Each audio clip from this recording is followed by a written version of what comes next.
Welcome to my channel KM Chemistry Concept. Today's topic will be chemical kinetics part 1. Okay, so I'm going to take this topic into two parts. First part we're going to cover up few basic topics, and the second part will be advanced. We're going to study few advanced topic that we seen in your masters and your bachelors. Okay, so this will be lecture 1. I will try to complete this topic into 5 to 6 lecture. Before starting the topic, let's first understand the subtopics of of this lecture.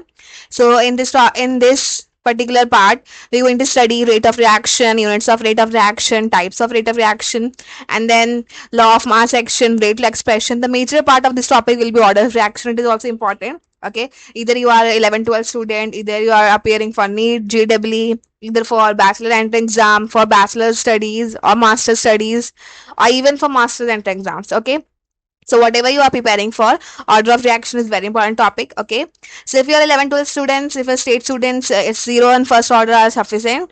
But if you are CBSE student or you are appearing for NEET and JEE, I think so that second and third order reaction you should be aware of it. Okay, and after that we're going to study few half-life reactions and graphical representation of it. So I hope so कि आप लोगों को पूरे topic में clear हो गया होगा कि इस पार्ट 1 में हम क्या क्या पढ़ने वाले हैं. ये जो पार्ट 1 रहेगा, it will consist of 5 to 6 lectures, and I will try to cover up uh, I try to cover up the after in these 6 lectures. After that there will be 2 lectures of numericals, where we're going to see few questions for of NEET, JEE, then entrance exams questions, like for set exams if we have any questions, and we're going to see few MCQs that I will take from CBSE and ICSE boards. Okay, so I think so that is enough for understanding the outline of this chapter. Now, before starting any chapter, we will first know what is chemical kinetics. Okay, if we was going to introduce chemical kinetics, so chemical kinetics is a branch of chemistry which deals with rate of chemical reaction, and the factors which affect the rate is called as chemical kinetics. Okay, so the new term that we are saying in this particular topic is rate. Okay, so what do you mean by rate? So before starting or understanding what is rate, we're going to first see a similar physical quantity that we can relate it. Okay, so the physical quantity that we know which is similar to rate is acceleration. So what is human acceleration? It is change in velocity with respect to change in time. Okay, so basically acceleration क्या बताता है आपको? For example, if you have a car which is going at the speed of 15 kilometer per hour. Okay, and after that, after 2 minutes, assume करते हैं 2 minutes के बाद क्या हो गया, 15 किलोमीटर की जो स्पीड है वो 20 किलोमीटर पर आवर की स्पीड से हो गई. मतलब बेसिकली 5 किलोमीटर का चेंज आया है. ठीक है, 5 किलोमीटर पर आवर का चेंज आया है. तो ये जो चेंज है टाइम के हिसाब से कितना बढ़ रहा है वो कौन बताता है? एक्सेलरेशन बताता है. तो हम ये कह सकते हैं कि एक्सेलरेशन क्या है? Rate of change of velocity है. ठीक है, तो इससे आपको थोड़ा बहुत तो क्लियर हुआ होगा कि एक्सेलरेट क्या होता है. रेट बेसिकली क्या बताता है? वो किसी चीज का चेंज, अगर आप उसको टाइम के हिसाब से स्टडी कर रहे हैं या उसे एनालाइज कर रहे हैं तो वो क्या हो जाता है? रेट हो जाता है. ठीक है, आप किसी भी चीज को स्टडी करें, स्पेशल चेंज को स्टडी करें विद रिस्पेक्ट टू टाइम, तो वो क्या होता है? रेट होता है. तो हमें समझना होगा कि केमिकल रिएक्शन में आके चेंज आता किस चीज में, राइट? तो चेंज किस में आता है? कॉन्सेंट्रेशन में चेंज आता है. ठीक है, तो बिफोर अंडरस्टैंडिंग कॉन्सेंट्रेशन कैसे आता है, हम एक सिंपल सी एक रिएक्शन लेते हैं जिसमें हम समझेंगे कि आखिर एक रिएक्शन में हो क्या रहा होता है with respect to time. Okay, so हमें कंसिडर करेंगे एक रिएक्शन. ठीक है, अब कोई भी एक रिएक्शन कंसिडर कर लेते हैं. ठीक है, तो हम एक रिएक्शन कंसिडर करेंगे that is a gives B. अब मोस्टली इस चैप्टर में आपको बहुत रेयरली दिखेगा कि आप एक एक्चुअल रिएक्शन आपको दिखेगी, वरना जनरली हम ऐसे एक जनरल रिएक्शन लेंगे जिसमें आपको ऐसे दिया दिया जाएगा कि ए कन्वर्ट इनटू बी. ठीक है, ऐसे फॉर्म में दिया जाएगा, चाहे वो एंट्रेंस एग्जाम हो या कोई आपका बोर्ड का पेपर हो. Okay, so in this particular question हम इमेजिन करते हैं कि हमारा जो ए है वो क्या है? एक रिएक्टेंट है, और बी आपका क्या है? प्रोडक्ट है. ठीक है, तो हम सिंपल से एक रिएक्शन ले रहे हैं कि इसमें एक रिएक्टेंट है वो कन्वर्ट हो रहा है प्रोडक्ट के अंदर. इमेजिन कर लेते हैं कि आपने इस पर्टिकुलर रिएक्शन में हीट किया होगा. ठीक है, हीट करने से क्या हो रहा है कि आपका प्रोडक्ट में ट्रांसफॉर्मेशन हो रहा है. अब हम इसी पर्टिकुलर रिएक्शन को स्टडी करेंगे with respect to time. Time के हिसाब से इस रिएक्शन में क्या क्या चेंजेस आते हैं. ठीक है, तो अगर हमने टाइम हम जिन किया 0 सेकेंड. ठीक है, 0 सेकेंड मतलब क्या होगा? रिएक्शन अभी जस्ट स्टार्ट हुई है. ठीक है। मैंने आपको रिएक्टेंट ला के जैसे अभी आपको दिया है, अब आपको ट्राई करना है कि इसे कन्वर्ट करना है प्रोडक्ट के अंदर। तो इनिशियली हमने कितना लिया है, 10 मोल लिया है, ठीक है। 10 मोल इमेजिन कर लेते हैं। अब सिंस ये रिएक्शन स्टार्ट ही नहीं हुई है तो आपका प्रोडक्ट क्या फॉर्म हुआ होगा, फॉर्म ही नहीं हुआ होगा, तो प्रोडक्ट कितना फॉर्म होगा आपका, 0 मोल, ठीक है। एंड देन हम एज्यूम करते हैं कि आफ्टर 2 सेकेंड, ठीक है, इमेजिन करते हैं कि 2 सेकेंड बीत गए हैं, आपने रिएक्शन में हीटिंग स्टार्ट कर दी होगी। इमेजिन करते हैं कि 2 मोल क्या हो गया, कन्वर्ट हो गया प्रोडक्ट में।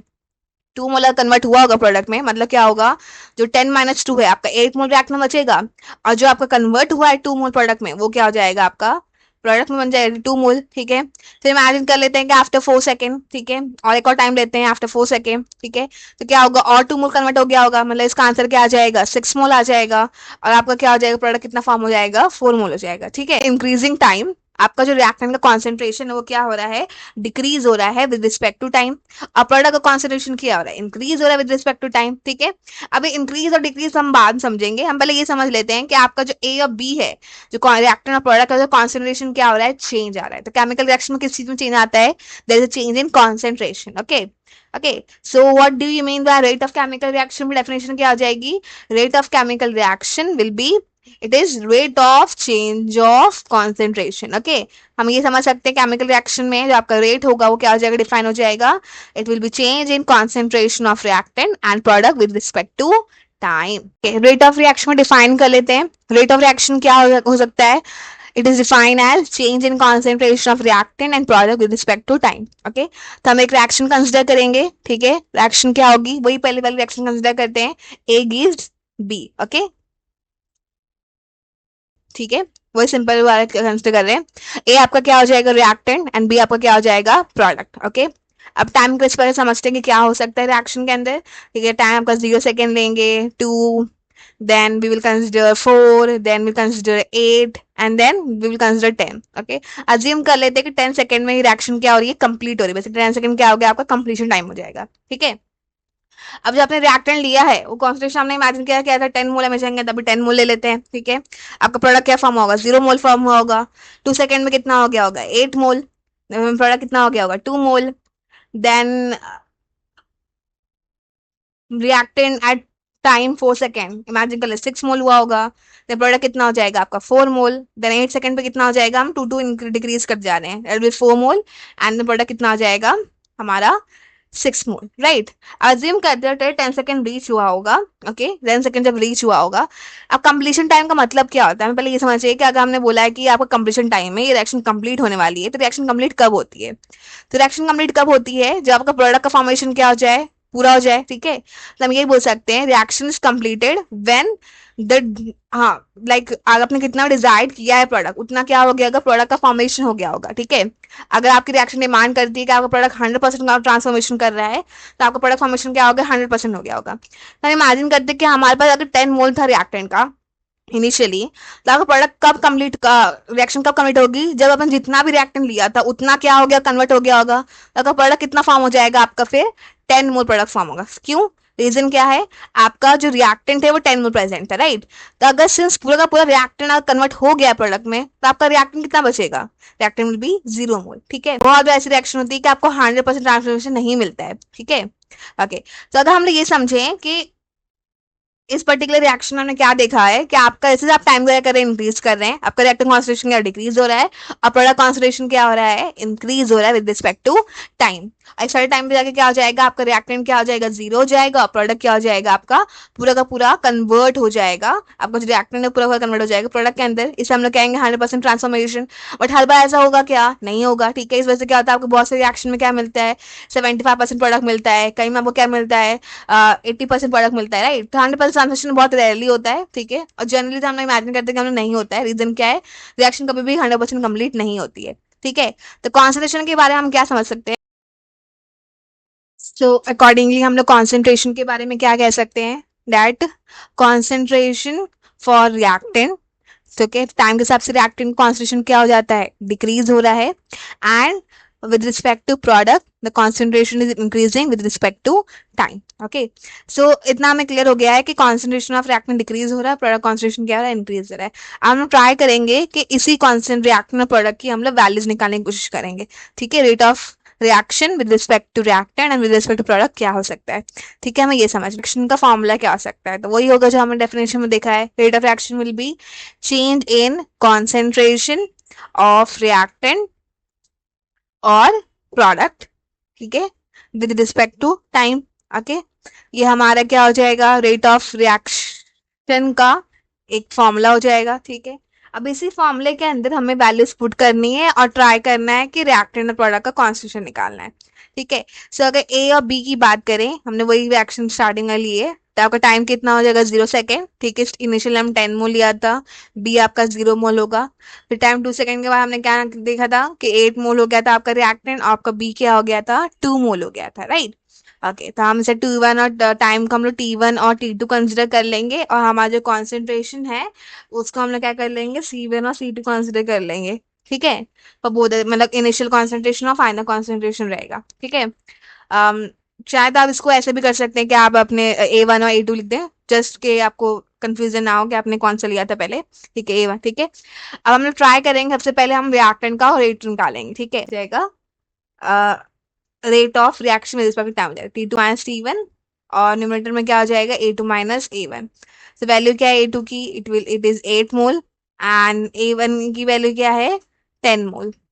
T2 की वैल्यू क्या है 2 सेकेंड, और T1 की वैल्यू क्या है 0 सेकेंड। माइनस करेंगे तो क्या आएगा -2, और नीचे क्या आ जाएगा 2 आ जाएगा, कैंसिल करेंगे आंसर क्या आ जाएगा -1। ठीक है, तो ये हमें रेट ऑफ रिएक्शन मिल गया इस पर।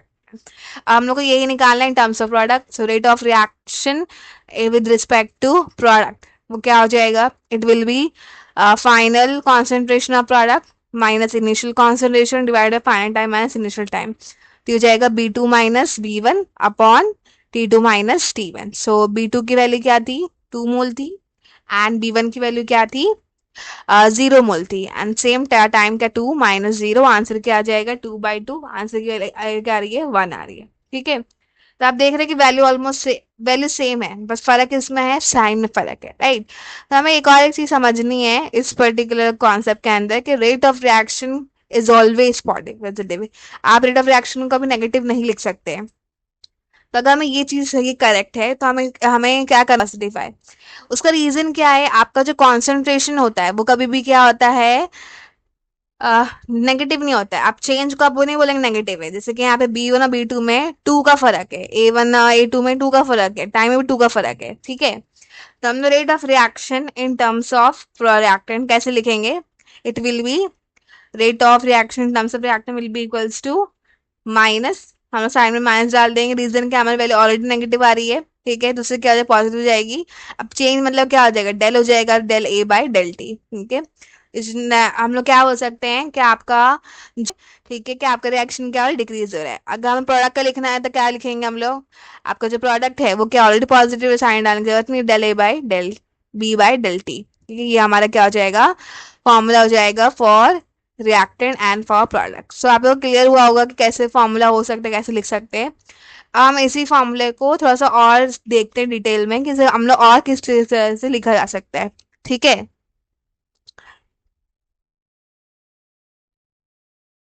तो हमने क्या देखा कि आपका जो रेट ऑफ रिएक्शन है, ठीक है, उसकी वैल्यू क्या क्या हो सकती है, rate of reaction will be equals to, हम लोग क्या बोल सकते हैं, रेट ऑफ रिएक्शन क्या हो जाएगी, it will be minus del A by del T, और प्रोडक्ट क्या हो जाएगा आपका del B by del T। ठीक है, अब मैंने इसे इक्वल क्यों लिखा है, रीजन क्या है, आपका जो प्रोडक्ट है उसकी वैल्यू क्या आई थी +1 आई थी, और आपकी रिएक्टेंट की वैल्यू क्या आई थी -1 आई थी।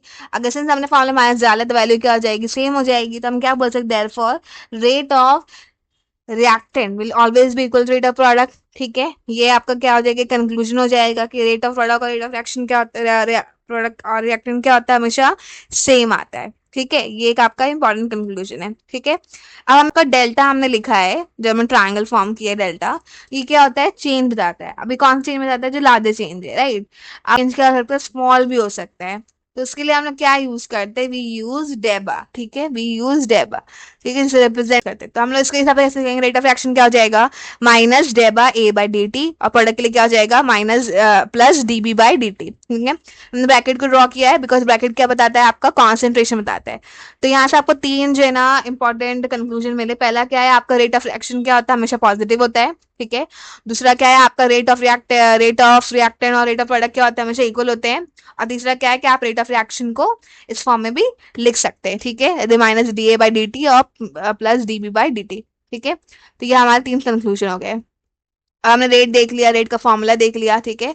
अब हम क्या करेंगे, इसका यूनिट देखेंगे। तो रेट ऑफ रिएक्शन क्या हो जाती है, it is change in concentration of reactant per reactant product per unit change in time. तो कॉन्सेंट्रेशन का यूनिट क्या हो जाता है, मोल पर लीटर होता है, ठीक है। और number of mole solute by number of volume of solution होता है, राइट। तो मोल पर लीटर हो जाएगा। और क्या हो सकता है यूनिट, मोल पर डेसीमीटर क्यूब। टाइम का ऐसा यूनिट क्या सेकंड होता है, हम लिखेंगे तो पहला क्या यूनिट बन जाएगा, मोल पर लीटर, और टाइम के लिए क्या लिखेंगे, सेकेंड। तीन बन जाएगा मोल पर लीटर पर सेकेंड। और दूसरा क्या आ सकता है, मोल पर डीएम क्यूब, एंड नीचे क्या सेकेंड आ जाएगा, तो यूनिट क्या बन जाएगा, मोल पर डीएम क्यूब पर सेकेंड, ठीक है। अभी की वाली वैल्यू ठीक है, आप जब नोटिस करेंगे तो जो ये वैल्यू होती है ना, ये आपकी जीरो ऑर्डर जब देखेंगे हम लोग, तो जीरो ऑर्डर का जो रेट कांस्टेंट होता है उसका भी यूनिट क्या आता है, सेम आता है। अब हम लोग कुछ कंक्लूजन देख लेते हैं कि हमने क्या क्या देखा है। 3 कंक्लूजन देखा है। पहला क्या है, रेट ऑफ रिएक्टेंट क्या होता है, रेट ऑफ प्रोडक्ट के इक्वल आता है हमेशा, ठीक है।